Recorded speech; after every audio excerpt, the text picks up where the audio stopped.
This isn't an easy video for me to make. I have a lot to apologize for. I have a lot that I want to talk to you guys about and things that I want to take responsibility for. I messed up. I messed up pretty big time. This is the first step in me trying to reconcile things and be a better person. Of course, I am talking about my recent video that I put out talking about Arma Reforger and the DDoSing going on, and it was a pretty controversial video to say the least. I kind of expected that it would be. Not that it was not my intention to make a controversial YouTube video for clicks. It was absolutely not my intention, genuinely. But that is, I think, to some people what it seemed like. And so I'm here to address those concerns. And we're going to read some comments, some feedback from the viewers. So whether you are a fan of Arma or not, I think you should buckle up for what's going to be a very serious talk about my most recent YouTube video, and a lot of people didn't like it. A lot of people did not like what I had to say. All right. For those of you who are uninitiated, Arma Reforger was hacked by what was allegedly said to be a Russian hacker group or whatever, or at least Russian sympathizing hacker group that have knocked Arma Reforger offline and targeted Bohemia Interactive's back-end server infrastructure to take off all the servers on the game because there are fan and community-run servers on Arma Reforger that depict the Ukraine-Russia war that is currently ongoing in present day. I, in the video, took the stance that I believe it is fairly cringe to play on servers like that and think that stuff like that is cool to do when it's still an ongoing active conflict that people are dying in, and that also countries like China and Russia, who are really big on censorship and doing these sorts of cyber attacks, we should not be negotiating with them, and we should not be doing what they're demanding just because of their shows of force, and Bohemia Interactive needs to have a very nuanced approach in handling this. I didn't even think a lot of this is how to take. People said I was baiting. I'm not baiting at all. I do think it's cringe to play on servers like that. I can say that. That's totally fine. But a lot of people seem to get really bent out of shape about it. So this person says, just going to put it out there,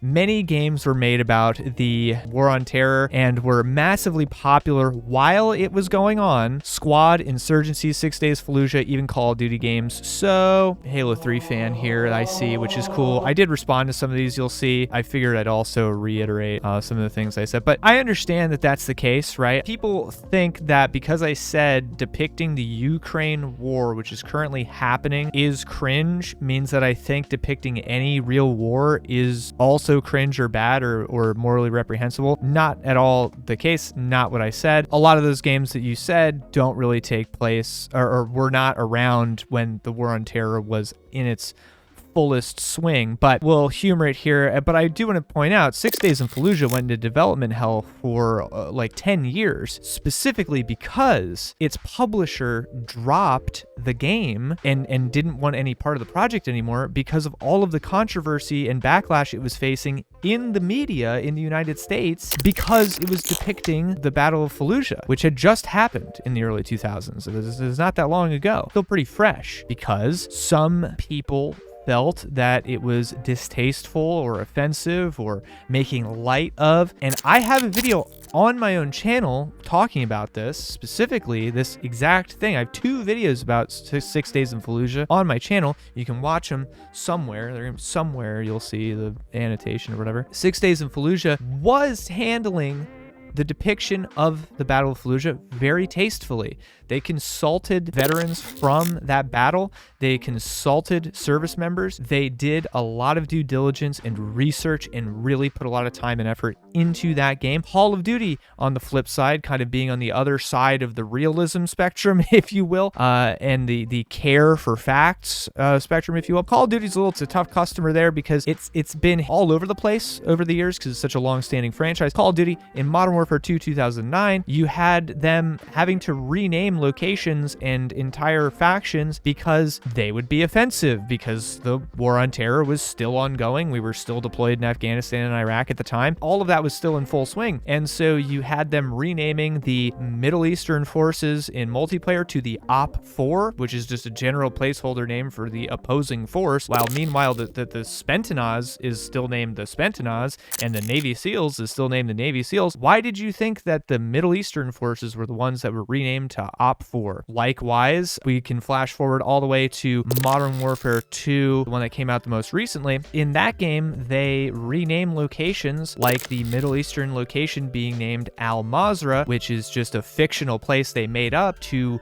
not have anyone draw direct correlations to certain locations in the real world and things like that, for both legal and just general controversial sort of backlash reasons. This is not new stuff, guys. Like, it is very commonplace. I don't know if people aren't remembering properly like what it is, but like it's very common that these things are controversial, and they have been controversial every single time. But controversy does not mean bad. And this is also the problem, right? Because everything is controversial these days, right? An active war going on in Europe, in the West, in these first world countries like Ukraine and Russia. This war is somehow controversial, right? Because there's two sides to every story and conflict, right? And you have the media's input, you have the different proxy warring going on with different countries funneling money or support or whatever. Like it's very political, it's very controversial. Everyone has an opinion on it, okay? It's not quite like World War II, where there's a pretty definitive moral stance one should take in that situation. It's a little more gray than that. And with the more gray area there is, the more controversy that seems to stir up. Case in point, this video itself was controversial that I posted, not because I said anything that's fringe or extreme, but simply because I said it was cringe to depict a controversial topic, right? And so there's 50 to 100 comments now debating that, people arguing with each other in the replies, which is the definition of controversy, isn't it? People are talking, people are engaging. Did I do that on purpose? Of course not. But that should go to show you just how actually controversial these things are. So for you to come back and say it's not controversial to depict the Ukraine war doesn't really track, right? In Russia, such action could be viewed as patriotic to some because Bohemia are Czech developers, and as you know, Chechnya has supported Ukraine militarily and financially, just a tiny branch of the tree of hybrid warfare. Also agree here, one could argue Bohemia Interactive, just by nature of being Czech, is in some way by association involved with the conflict. I'm sure they would very much disagree with that because they're just a bunch of programmers, but sure, Russia could see it that way, or the Russian sympathizers could see it that way. I personally do not see it that way because, once again, they're so far removed from that as people who are making an entertainment product video game, who, by the way, they themselves did not place that content in the game with the Ukraine and Russia war. That's a mod that's fan and community made and fan and community run on the servers. These are not any official Bohemia servers, so Bohemia has not taken a stance in this at all as far as actually serving the content. That would be a whole different argument. That'd be a totally different story. Then I would say, hey, look, dude, you fuck around and you find out. See, as you can see, the more you fuck around, the more you're going to find out. Other games that depict, Russia being the bad guy, which is a trope at this point in immediate entertainment, whether it's movies or video games, whether it's Russia or it's China or wherever, a lot of the time, those countries ban that game. Pretty sure there's some Call of Duty titles banned in Russia because the Russians were the bad guys. There's a ton of stuff banned in China because it doesn't depict China properly. That's the name of the game with these countries that do not value freedom of speech, like a lot of other Western and first world countries and democratic countries value. So games get banned all the time in these other countries, blaming this on communist dictatorships? I don't think I said that. Peak gamer brain rot, what a dummy. Yeah, I don't think I said communist dictatorships. I did say communist dictatorships, which China is, and oligarchy, communist dictatorship, whatever. Look, Vladimir Putin's, for how long he's been in office, one could argue that's a dictatorship at that point, right? If he wins every election for 20 years, going soon we'll be at that benchmark. Like I would say we're getting into dictatorship territory also also communism originating from Russia with Karl Marx. So I don't really understand the confusion there. But imagine crying about a game being made about a war you started because you are dying so much in the real one. LOL, sucks to suck. Damn. It's just a handful of waste of air Russians DDoSing Arma for 80K Bitcoin. I'm not sure about the Bitcoin thing. Allegedly, I don't know what that's about. Maybe there is money involved. Crying about a community server that is simulating an active war is hilarious. I'm not sure here if he's saying that I'm hilarious for saying it's cringe, or if the Russians are the ones actually crying. But look, regardless, like, simulating an active war, it's a little cringe, guys. Like, real people are fucking dying. Like, I don't know how much war footage you guys have watched, but every time I see footage from the front lines of Ukraine and people getting dismembered and just gratuitously killed on the battlefield, I don't think to myself, wow, that looks so cool, I would like to reenact that on a video game right now with my friends. I think that's really sad and depressing. I wish that wasn't happening. This is really fucked up. And so it just, maybe this points to the desensitization of this kind of material and violence in this situation that is just like made people so numb to this kind of stuff that they can't see why it's even fucked up. Can't shoot a DDoS, unfortunately. LMAO. I noticed that if you can find a game that doesn't have a queue for waiting, you can get in pretty easily. Yeah, I have been able to connect to servers as of late here and there. There's still some spottiness that I've experienced, but the game is semi-playable at this point, I would say. Putin living rent-free in his head, which is insane because I at no point said anything good about Russia or Putin or anything like that. This has to be bait or trolling. Very funny, though. Nearly every war game is based on real conflicts where hundreds of thousands of people died. I don't see how playing a Ukraine server would be any more cringe than playing a World War II game or literally any military game. What about recent conflicts? How many years after a war ends is it okay to play a video game with the same names as the opposing countries? This is a good point. The slippery slope, or where is the line sort of argument about how many years after a war ends is it okay to play the game or make a game where it depicts that thing. We don't know the exact number, but there is some distance away from the events, or in this case the wars, where it feels maybe more appropriate or just less inappropriate to depict those things in a playable interactive video game. Here's the issue, guys. When we're too close to that event just taking place, what happens is the families or the veterans, usually the families though, of the deceased service members who lost their lives in that conflict, the family members who are still alive, able-bodied, outspoken, have social media, their son just died, right? In the Middle East. And then they see there's a new video game that is coming out and being worked on where in their minds, as people who don't understand video games very well, they think, or it appears like, you're going to be able to experience their son dying in a war, or other players are going to be able to kill their son again in the same war. And that is, first of all, surreal, very weird for the human experience. One could even say cyberpunk-like or dystopian sort of issue where you have to worry about these things at all, right? Like, it's bad enough your son went overseas and died for his country to, a foreign enemy, and he made that sacrifice, but then it's a whole other thing to, against your wishes or without even being asked really, to feel as though there are entertainment companies producing entertainment products, movies and video games or TV shows, that proliferate off of what your son did, right? That's like kind of a sticky, ugh.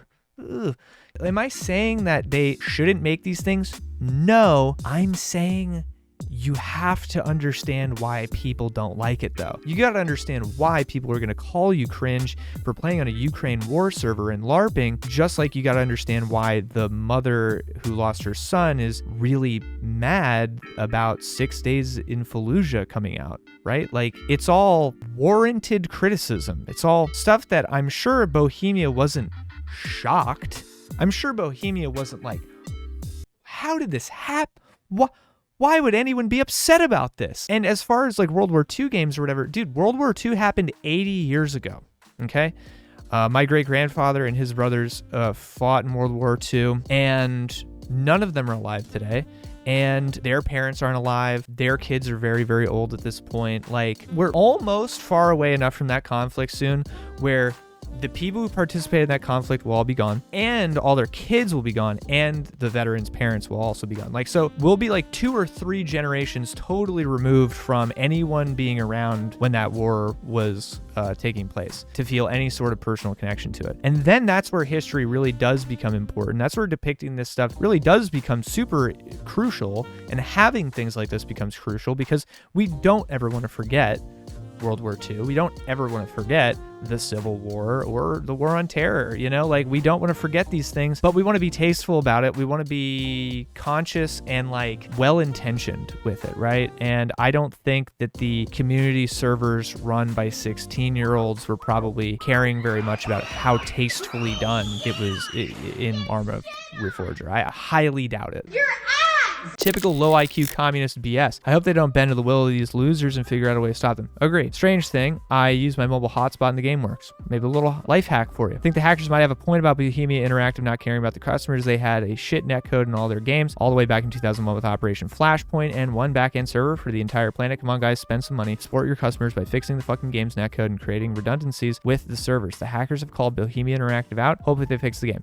This, from what I understand, is also all true. Their netcode was bad. The hackers did say it was super vulnerable. Bohemia did not do a great job on their netcode or their server infrastructure or their cybersecurity, clearly. So these are all things that Bohemia has learned the hard way. That happens sometimes when you're operating a business, operating with a lot of technology, software as a service, whatever it is. You know, look, you cut some corners, you cut some costs. That's what happens, okay? I don't know about one backend server for the entire planet. Not sure if that's true. Think we should take that one with a grain of salt. That sounds kind of insane. We got some replies. This is really the first time they've had an abundance of money in years, though. Agree. Small developer. Look, Arma is very niche. I know Arma players think it's super popular because they like it, but a lot of people don't historically did not like Arma or care about it very much. And milsim type games were only playable on PC, right? Reforger is the first game that's really gotten a release on consoles that's like anywhere close to intentional or well optimized. The market for milsim games it was totally limited to people with good PCs, and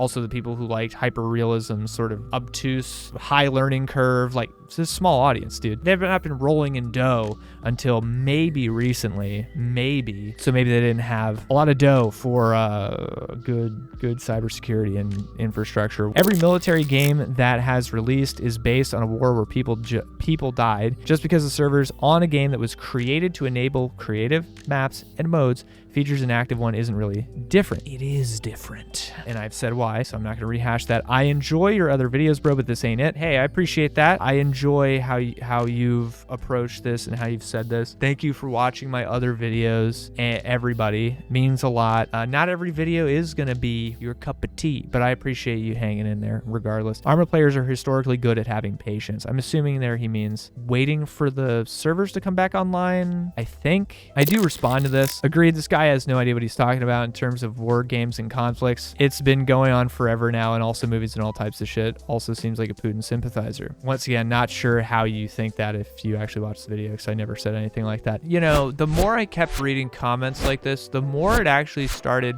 to make me feel confused, because I'm aware that every time movies, TV, video games, historically in the past, have depicted stuff that's like literally happening still or just happened, it's a little controversial. It makes the headlines. Some people are clutching their pearls about it. Some people are a little on edge about it. Some people feel offended, all that kind of stuff. I'm not saying I love that. I'm just saying, like, that just is what happens. That's always been what happens. So to say that this has always been this way forever is so, I feel like there's a disconnect, there's a miscommunication here about what I was actually saying. I literally not watched the video, and I stumbled in here as the video was in my recommendations for some reason, but I saw this comment where someone writes, "It almost seems like you're Putin sympathizer. This is how you know that your comments is likely full of absolute imbeciles that have not in any way, shape, or form tried to form an unbiased understanding of the war, totally brainwashed. This guy talks about games for all I have understood and has probably formed a I thought that is likely true. Interesting.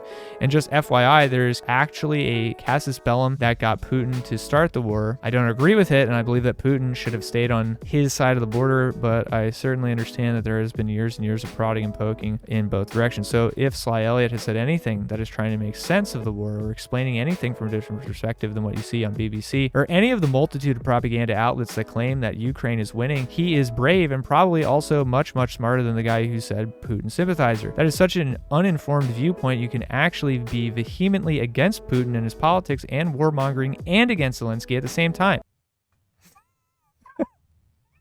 Damn, dude. For not watching the video, he's really got... He's read me like a book. Or acknowledge that Russian armed forces have actually adapted to the modern battlefield quite well, even though it has been costly without being pro-Russia or Putin. Yeah, totally agree. I totally agree. Totally agree. He doesn't have to glaze or anything. I mean, I'm not saying I love the glazing, but there's two sides. And there's a reason Putin went to war in Ukraine. There's a reason why Ukraine's fighting in the war. And it's a very geopolitical, it's all geopolitical. And as Westerners and as people who get to sit here in fucking keyboard warrior and YouTube comments or play a game like Arma 3 and sit in fucking a warm house, we have it so good. A lot of us are so disconnected from that conflict that it clearly has not affected a lot of the people in the comments. It thankfully has not directly affected me or my family, knock on wood. And we're very fortunate for that. Thank you for subscribing. That's like while I'm filming. Thank you. Seems like a great game. Russia and China need to chill out. I disagree. As a non-Arma player, I don't think it's cringe, man. Call of Duty released War on Terror themed games during the 20 years of the War on Terror, and some of them were some of the biggest games of the year. Agree? Talked about that earlier. It was always controversial. It was. I know that we may not remember it. Even American Sniper was super controversial. Like I said, you may not remember it, but if you go back, you will see how controversial it was. We don't remember. I think we've sort of tried to Men in Black memory wipe some of that stuff, but it's true. There was controversy drummed up by depicting those things. Also, I think what makes it less cringe in the case of those other games and in the movies or whatever is that a lot of the times they're made in a much more thoughtful way to not be tasteless in their depictions of these very real and serious issues and conflicts. They take a lot of care to make sure it's done right. What's ironic is it's the most successful operation the Russians have done of late. That's fucking crazy. Russian Ukraine servers were badass. Damn. Pretty sure is that Alex Jones in his profile picture? Commies. So that's clearly someone who's wanting to be involved. I'm new to Arma and I play a bit on the servers with Ukraine and Russia, not because of the war, because a lot of the helpful mods for beginners, like navigation mods, it's difficult to learn the vanilla servers. I totally get it. Totally get it. All good. If you're not logging onto those servers for the express purpose of experiencing the Ukraine war or making fun of it or thinking it's funny or edgy or whatever, then you're not who I was talking to when I said it was cringe. Bohemia doesn't cave. This is literally comical. Only pussies DDoS. Totally agree. Bro, I felt this. Haven't been able to play DayZ in almost a week. That's kind of the end of all the ones I wanted to respond to. All in all, guys, I appreciate you listening. I appreciate you if you've watched everything I've said and listened to everything I've said with an open mind. And even if we disagree, I appreciate the feedback. I appreciate you writing the comments. I love reading them. I love responding to them. It's an interesting thought experiment. It keeps me sharp, and I enjoy the discourse with you guys and talking and seeing everyone's different perspectives and opinions.